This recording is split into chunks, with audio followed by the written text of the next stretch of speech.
Ben, qu'est-ce que tu veux faire comme métier quand tu seras plus grand? Bah oui, on a 2 ans, 3 ans, 5 ans, et puis déjà on doit savoir ce qu'on veut faire comme métier quand on sera plus grand.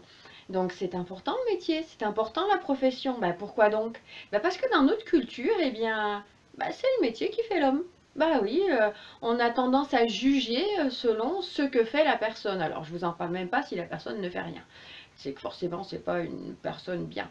Donc aujourd'hui en fait le métier, la profession, eh ben il n'y a pas de hasard, on la fait pas parce que elle est tombée comme ça et il y a souvent des choses derrière. En psychogénéalogie, quand on analyse la famille, quand on analyse ce qu'il a pu se passer, eh bien on comprend parfois pourquoi certaines personnes font tel ou tel métier. Alors premièrement, la première bonne raison, c'est les parents. Ce sont les parents. Alors effectivement, les parents, mais soit dans leur vie, ils ont fait ce qu'ils ont eu envie de faire et ça leur a plutôt pas mal réussi. Donc, ils ont tendance à diriger leurs enfants vers ce qu'ils font eux. Bah, j'ai été médecin, tu seras médecin, j'ai été ingénieur. Alors, sans parler du fait que parfois, il y en a qui disent à leurs enfants qu'ils ont créé leur affaire pour les enfants. Parfois, ils n'étaient même pas nés encore, mais bon, il ne faut pas chercher. Et puis, il y a aussi les parents qui ont été frustrés. Je voulais faire infirmière, mes parents n'ont pas voulu me payer mes études et du coup je suis extrêmement frustrée, peut-être d'être comptable ou secrétaire. Alors dans ces cas-là, eh bien on aura tendance peut-être à dire à ses enfants ou à insuffler l'idée que c'est pas mal d'être infirmière quand même. Alors l'enfant vient réparer.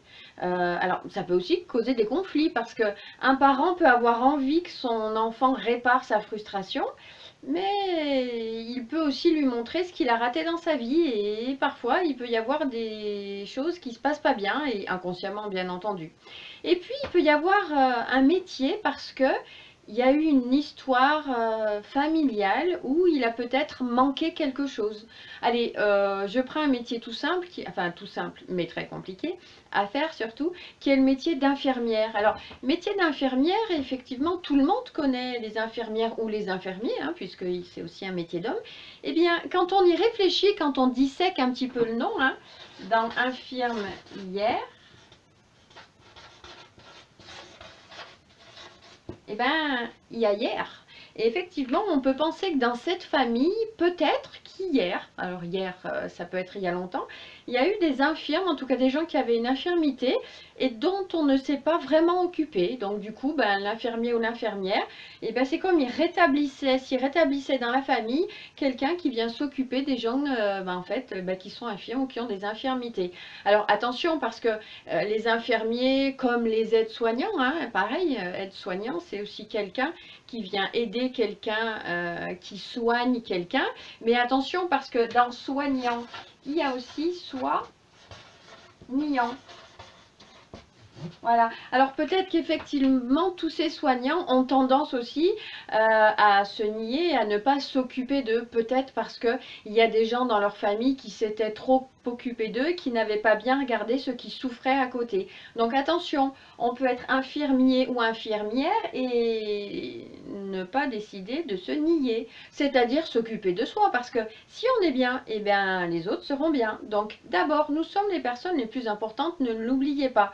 Donc ne vous niez pas tous les soignants. Nous avons besoin de vous et vous aussi vous avez besoin de vous. Donc attention. Alors après il y a plein d'autres métiers comme ça. Je me suis rendu compte en analysant les arbres des gens que lorsque dans la famille, alors une, deux générations, ou même la personne elle-même avait subi des choses qui n'avaient pas été jugées, peut-être. Il a pu y avoir dans la famille des événements qui ont été cachés ou mis de côté, qui auraient eu besoin d'être reconnus au niveau de la police, etc.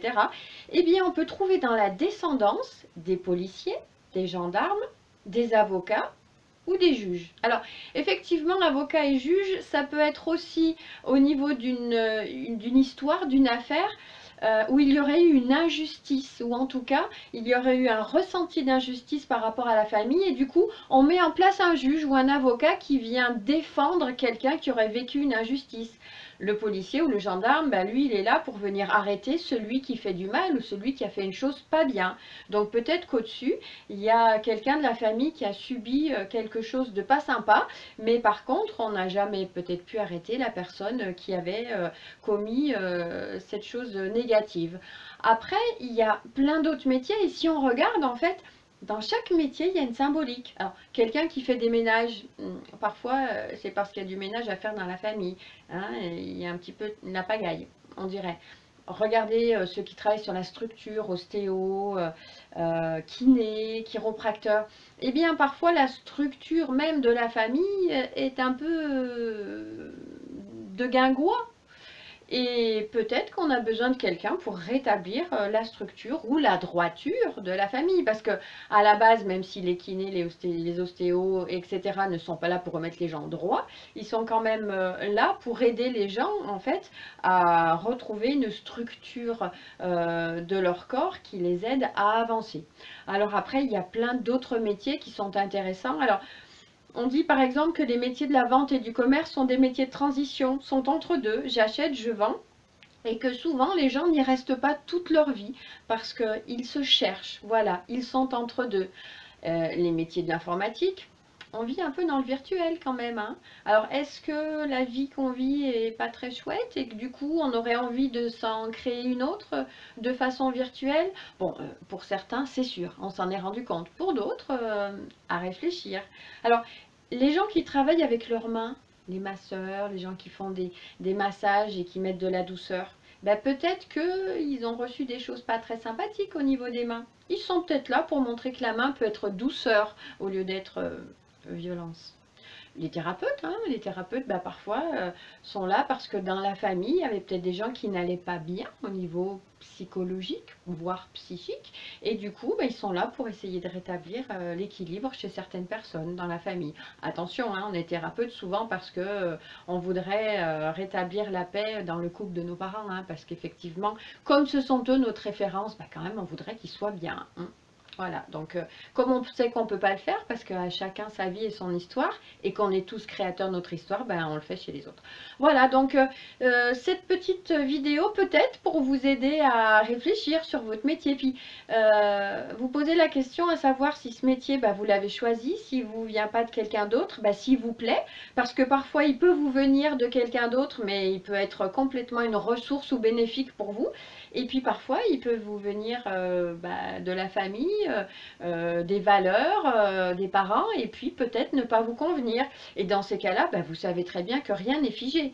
On est tous créateurs de sa propre vie, ça veut dire que ce métier que vous faites, qui paraît vous sécuriser, eh bien, il va falloir sortir de vos peurs, il va falloir sortir de votre cocon, peut-être, pour aller faire quelque chose qui vous convient mieux. Alors attention, la question est toujours de se poser, qu'est-ce qui est le plus important pour moi ? Là où je vais tous les matins à reculons, certes, ou bien ce que ça me rapporte à la fin du mois, et puis peut-être dans d'autres cas. Donc tout n'est pas négatif et on ne doit jamais juger pour l'autre. Ce qui ne nous paraît pas bien pour nous, peut être très bien pour l'autre. Voilà. En tout cas, je vous remercie de m'avoir suivi, comme d'habitude. Je vous souhaite plein de belles choses. Et puis, si vous avez des questions à propos des métiers, bon, sachez quand même que je suis en train de faire un ouvrage sur la symbolique des métiers. Mais en attendant, s'il y a des questions, n'hésitez pas. À très bientôt. Au revoir.